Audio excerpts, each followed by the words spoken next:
नमस्कार, शपथ समाचार में आपका स्वागत है। पेश है आज की प्रमुख खबरें। दिल्ली बम कांड पर लखनऊ में मौलाना सैफ अब्बास नकवी ने कहा कि हिंसा इस्लाम के खिलाफ है।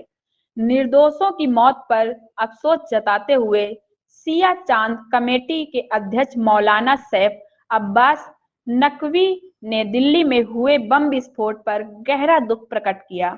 उन्होंने कहा कि इस्लाम किसी भी इंसान का खून बहाने की सख्त है मनाही। मौलाना ने कहा कि घटना में शामिल लोग जिस मजहब से नजर आ रहे हैं वे असल इस्लामी शिक्षा से हैं दूर। परोक्ष रूप से पाकिस्तान पर निशाना साधते हुए कहा कि सीमा पार से जारी साजिशें बंद होनी चाहिए। अगर ऑपरेशन सिंदूर को पूरा किया गया होता तो आज ऐसे हालात न पैदा होते। मौलाना ने कहा कि सरकार से देश की सुरक्षा को लेकर ठोस कदम उठाने और ऑपरेशन सिंदूर पार्ट 2 शुरू करने अपील की। मौलाना ने हादसे में मारे गए हिंदू और मुस्लिम सभी पीड़ितों के लिए दुआ की। मौलाना ने कहा कि ऐसी घटनाएं इंसानियत पर धब्बा हैं। शपथ समाचार ब्यूरो। बिस्मिल्लाहिर्रहमानिर्रहीम। जो दिल्ली में कल वाक़या पेश आया है ये इंतहाई अफसोसनाक है और इसकी जितनी भी निंदा की जाए मजम्मत की जाए कम है, क्योंकि जिस मजहब के लोग इसमें मुलव्विस पाए जा रहे हैं, यानी जो लोग उनकी दाढ़ियां भी मौजूद हैं, वो इस्लाम से अपने को वाबस्ता भी दिखा रहे हैं और उसके बाद वो इस्लाम की शिक्षा से दूर नजर आ रहे हैं।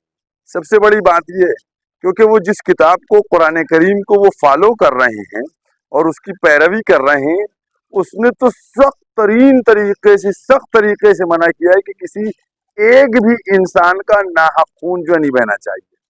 लेकिन बहरहाल जो सीमा पार से बराबर ये हथकंडे किए जा रहे हैं पाकिस्तान की तरफ से, और जैसा कि सुनने में आ रहा है कि जैश ए मोहम्मद का इसमें हाथ है, मैं ये समझता हूँ कि उस वक्त जब ऑपरेशन सिंदूर शुरू हुआ था, अगर उस वक्त इसको इख्तितामी मरहले तक पहुंचा दिया गया होता तो आज हमारे सामने ऐसी परेशानी ना होती और हम सब खुश होते।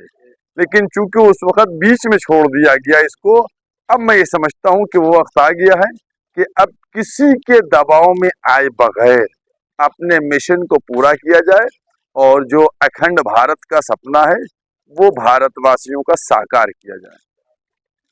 भाई देखिए, बहरहाल वो तो देश के प्रधानमंत्री हैं और रक्षा मंत्री, इन लोगों का फैसला है क्या था, लेकिन जो आम जनता का उस वक्त ख्वाहिश थी, उनकी तमन्ना थी, जो वो चाह रहे थे, वो यही चाह रहे थे कि अब 2-2-4 हो ही जाए। इस तरीके से रोज जो लोगों का सिंदूर उजाड़ा जा रहा है, अब ये सिलसिला रुक जाना चाहिए। और जैसा कि रक्षा मंत्री जी ने भी कहा था कि अभी ये टेम्परेरी रोका गया है, ये चल रहा है, तो मैं समझता हूँ इसको अब ऑपरेशन सिंदूर को 2.0 में ले आया जाए और इसको आगे बढ़ा दिया। मैं इस बारे में नहीं कह सकता हूँ क्योंकि इस तरीके से मैं समझता हूँ ये चीज़ें अफसोसनाक हैं अगर इनको लिया जाए। बस हम आखिर में इतना ही कहेंगे कि जो उसमें इंजर्ड हैं, घायल हैं, वो जल्द से जल्द स्वस्थ हों, और जो लोग इस दुनिया से चले गए, जिनका, और इसमें जो मरने वाले हैं इसमें किसी एक मजहब के नहीं है, सब मजहब के लोग इसमें मरे हैं, और मैं समझता हूँ उनके जो लवाहिकीन हैं उन सबको अल्लाह सब्र दे। अब जिनका सिंदूर उजड़ा है, जिनकी गोद उजड़ी है, परवरदिगार उनको जो है सब्र दे, और जो जख्मी है वो जल्द से जल्द सेहतियाब। आप देख रहे हैं शपथ समाचार।